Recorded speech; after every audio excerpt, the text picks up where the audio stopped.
ठीक है, जैसे कि हम अपना स्टेशन पॉइंट ले चुके थे और एरो के द्वारा उसे स्थापित कर दिया है भूमि पे। अब हमारा नेक्स्ट क्या है, हम अपने फील्ड में देखेंगे कि हमें स्टेशन पॉइंट कौन कौन से लेने हैं। इसमें 4, 5, 6, 7 हम अपने स्टेशन पॉइंट ले सकते हैं। अब देखिए, जैसे स्टेशन पॉइंट रेंजिंग रॉड गाड़ कर लिए जाते हैं।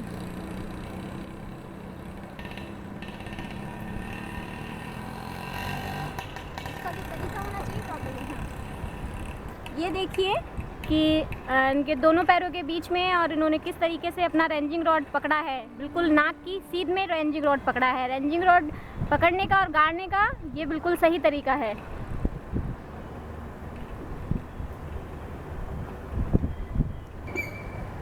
हमने पहला अपना स्टेशन पॉइंट लिया, अब ये हमारा दूसरा स्टेशन पॉइंट है। इसी प्रकार से हम अपने सारे जो स्टेशन पॉइंट हमने लिए हैं 4 या 5 उन पे रेंजिंग रॉड गाड़ देंगे ताकि हमें पता चल सके कि हमारे ये स्टेशन पॉइंट हैं।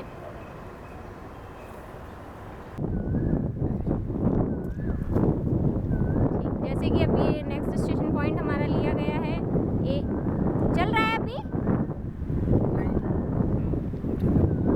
ये स्टेशन पॉइंट हमारा लिया गया है, रेंजिंग रॉड गाड़ा इन्होंने। अब नेक्स्ट स्टेशन पॉइंट पे जाइए।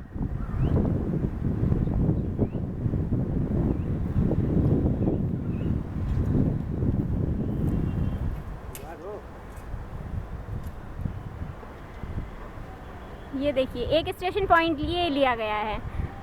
मेनली हमारे 5 स्टेशन पॉइंट हमने लिए हैं। अब जैसा कि इसमें दिख रहा है कि हमारे 5 स्टेशन पॉइंट हमने ले लिए हैं और हर एक स्टेशन पॉइंट पे एक एक रेंजिंग रॉड गाड़ दी गई है। ये देखिए, जो हमारा ये प्लेन टेबल जो हमने रखा है अपना, इसके सेंटर में रखा है, क्योंकि रेडिएशन मेथड में हमारा जो प्लेन टेबल रखा जाता है, जो हमारा मेन स्टेशन पॉइंट होता है, सेंटर पॉइंट पे लिया जाता है। इसलिए अभी हमारे 5 रेंजिंग रॉड गाड़ दिए गए हैं। अब हम स्टार्ट करते हैं इसकी दूरी नापना, रेंज करना इसको। अब हम स्टार्ट करते हैं अपनी लाइन ऑफ साइट स्थापित करना। इसकी जो एलिडेड है हम इसको बता चुके हैं, 2 वैन होती हैं। इन दोनों वैनों को पूरी तरीके से 90 पे खोल लेना चाहिए। जो इसकी स्केल है उस पर पूरा 90 पे खोलना चाहिए। और इसके जो ऑब्जेक्ट वैन का जो सिरा है वो ड्राइंग बोर्ड पे अधिक होना चाहिए। ऑब्जेक्ट वाला सिरा जो है वो इस साइड में होना चाहिए, जिस साइड में हमारा स्टेशन है, जैसे कि इसमें दिखाया गया है। अब हम स्टार्ट करते हैं आई वैन से देखना।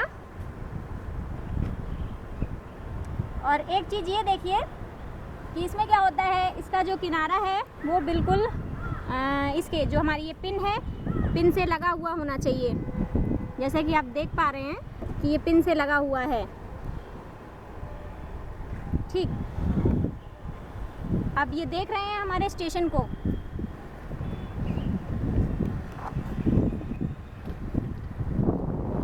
देखते हुए हमेशा याद रखना चाहिए कि हमारा राइट हैंड जो होना चाहिए, राइट हैंड हमारा आगे होएगा ऑब्जेक्ट वैन वाली साइड में, और आई वैन की साइड में हमारा एक हाथ रखा जाएगा। हाँ, ये देखिए, ये बिल्कुल उसका राइट मेथड था जैसा अभी सर ने बताया। ये स्टेशन हमारा पी से हमने ए तक को रेंज किया है। अब इस पे एक लाइन लगा देंगे। ये लाइन लगाने के लिए 2H की पेंसिल का प्रयोग किया जाता है। अब जैसे कि हमने अपनी लाइन एक खींच दी थी स्टेशन पी और ए के बीच में। अब हमारा नेक्स्ट जो वर्क है वो है उसकी दूरी नापना, मेज़रमेंट लेना, पी से ए तक की कितनी दूरी है। ये देखिए, इस प्रकार से हम अपनी दूरी नापेंगे। इसमें क्या करना चाहिए कि इसमें नाप जो है हमारी वो गलत ना आए, तो इसलिए एक बार हम अपने टेप, जो हमारा टेप है उसको झटक देते हैं ताकि पूरी जो नाप है वो क्लियर आए। ये देखिए, अब हमारे स्टेशन पी से ए तक की दूरी जो है वो ले ली गई है। जैसे कि हमने ले ली है पी से ए तक की दूरी हमने नाप ली है। अब नेक्स्ट हमारा जो काम है वो है पी स्टेशन को रेंज करना। पी को हम देखेंगे बिंदु, पी से हम देखेंगे बिंदु वी को। ये देखिए, जैसे कि पी स्टेशन से ये देख रहे हैं, रेंज कर रहे हैं, लाइन ऑफ साइट स्थापित कर रहे हैं। इन्होंने रेखा खींच दी है, इन्होंने रेंज किया है पी से ए को। अब नेक्स्ट जो है हमारा है वो है P से B तक की जो दूरी है वो नापना।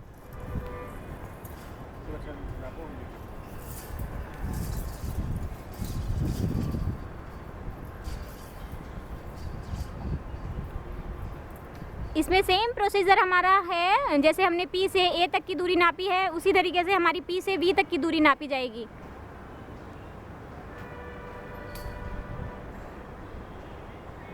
और हम लाइन वहाँ लिख देते हैं ड्राइंग शीट पर कि हमारी जो है वो इतने मीटर डिस्टेंस है। अब जैसे कि हमने P से V तक की दूरी नाप ली है और अपने ड्राइंग शीट पर लिख दी है कि हमारी इतनी मेज़रमेंट आई है, उसी तरीके से हम P से C बिंदु को रेंज करेंगे, पॉइंट C को देखेंगे। अब ये P से C को देखा और एक लाइन खींच दी। अब नेक्स्ट हमारा है इसकी दूरी नापना, P से C तक की जो दूरी है वो नापेंगे।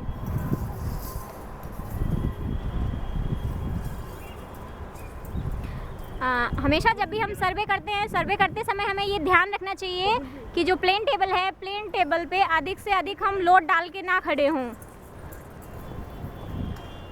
ये हमारी P से लेके और C तक की दूरी नाप ली गई है।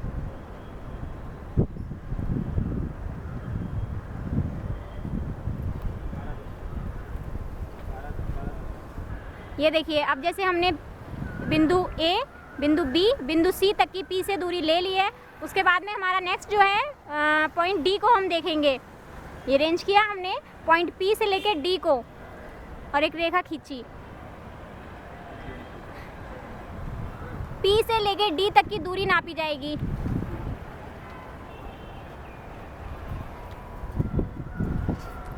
ये हमारा स्टेशन पॉइंट D है।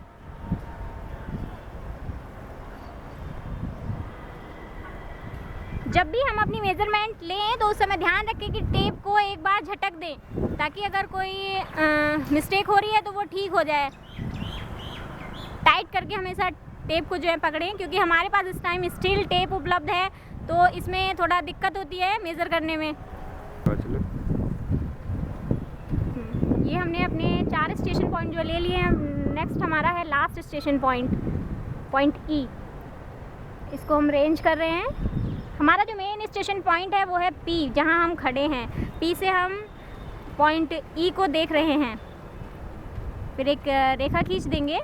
हमेशा जो एलिरेट की जो वर्किंग एज है उससे हम लाइन खींचेंगे, कोई अन्य स्केल यूज़ नहीं करेंगे।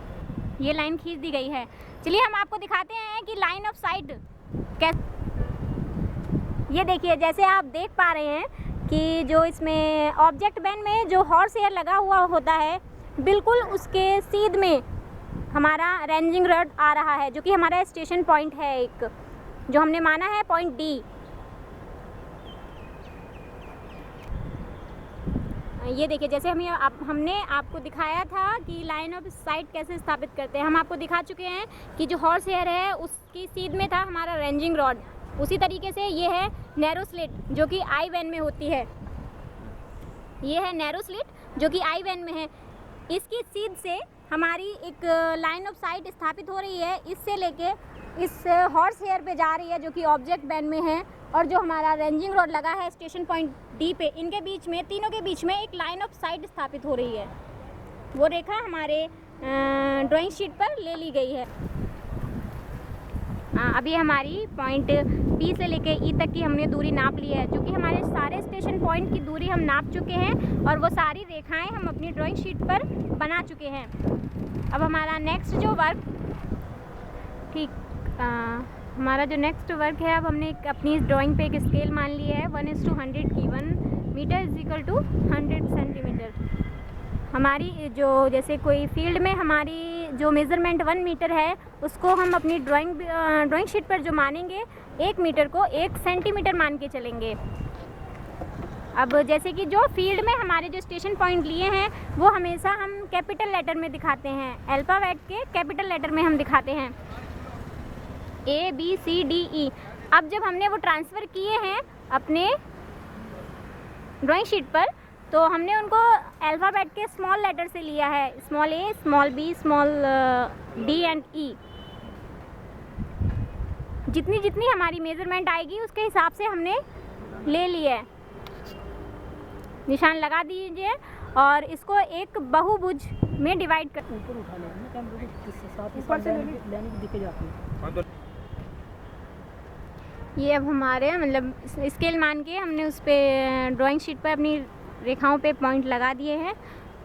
और अब इसकी जो जैसे स्टेशन बी से लेके सी को आपस में मिला दिया गया है, जो कि एक त्रिभुज है। ये टोटल जो होगा एक बहुभुज होगा और ये जो इसके पार्ट्स डिवाइड होंगे ये त्रिभुज में हो जाएंगे।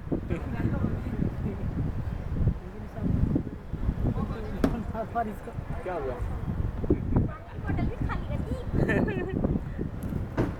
हो गया। चलो भैया अब इसकी फोटो खींच दो, भागो फिर। काम खत्म। अब देखिए जैसे कि स्टेशन ये अल्फ़ाबेट के कैपिटल लेटर में लिए गए थे फील्ड में, अब उनको स्मॉल लेटर में नाम दे दिया गया है, small a b c d e, और इनको त्रिभुज में डिवाइड कर दिया गया है क्योंकि त्रिभुज एक ऐसी शेप है कि उसका एरिया निकालना आसान होता है। तो इसलिए सर्वे में जब भी हम कार्य करते हैं तो त्रिभुज में ही कार्य करते हैं ताकि एरिया आसानी से निकाला जाए।